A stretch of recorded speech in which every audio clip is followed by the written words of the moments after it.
up is Eva Comrie of the Alapa Party.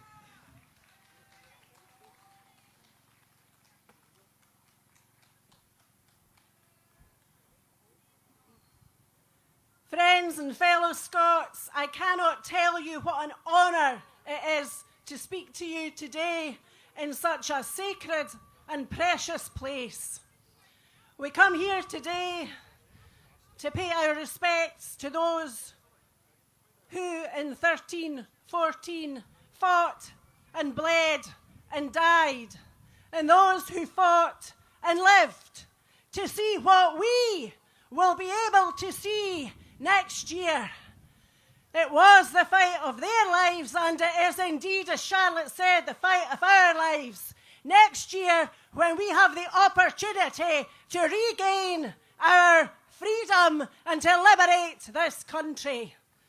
But as Alan said, we're not here to do it for the sake of the past, but we're here because of the here and now and the future of all of Scotland.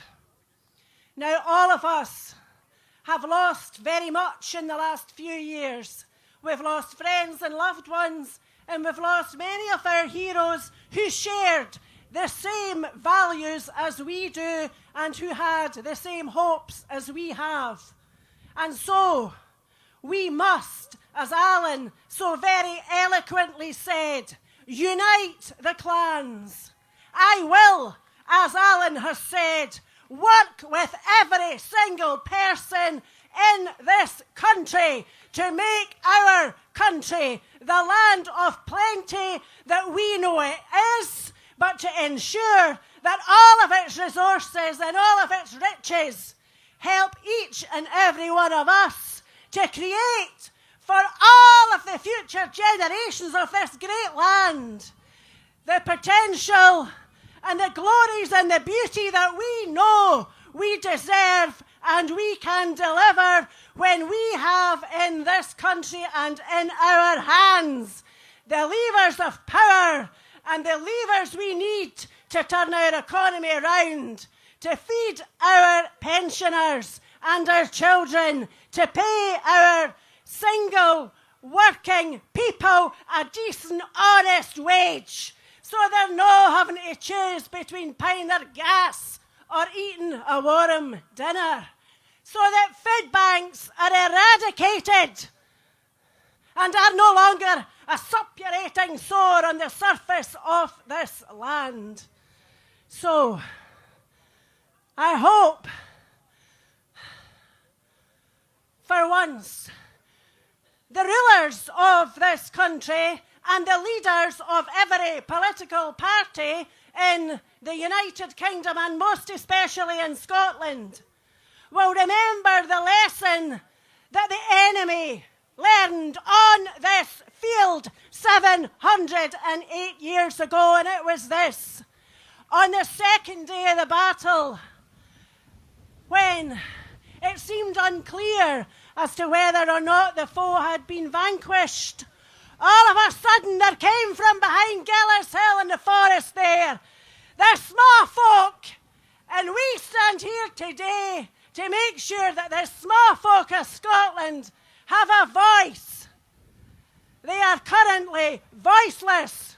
They live in poverty and in horrible houses, as Charlotte said, and as I said earlier, some of them can either heat or eat, but they can't do both.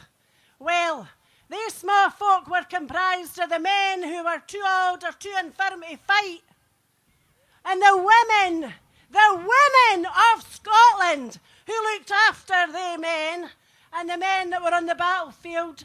They helped to bury the dead when they weren't feeding the living or tending their wounds.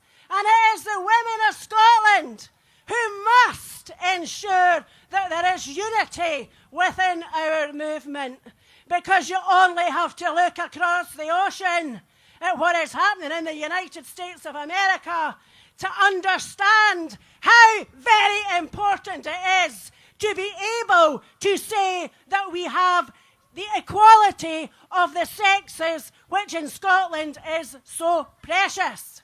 So, Boris Johnson, are you watching? because there is nothing that the hammer of the Scots feared more than when the people of Scotland stood as one. And that, my friends, is what we will do. We will create an independent Republic of Scotland, which is for every Scot born here, arrived here, newly arrived here, and who will, as Alan said, be welcome here. Bring us, your refugees and your asylum seekers, because in Scotland they will not be bound and gagged and handcuffed and dragged onto a plane to be sent to a stinking, rotten foreign country. Instead, they will find what we like to call breed, barley brie and painted room. One last thing, because I cannot get these words wrong.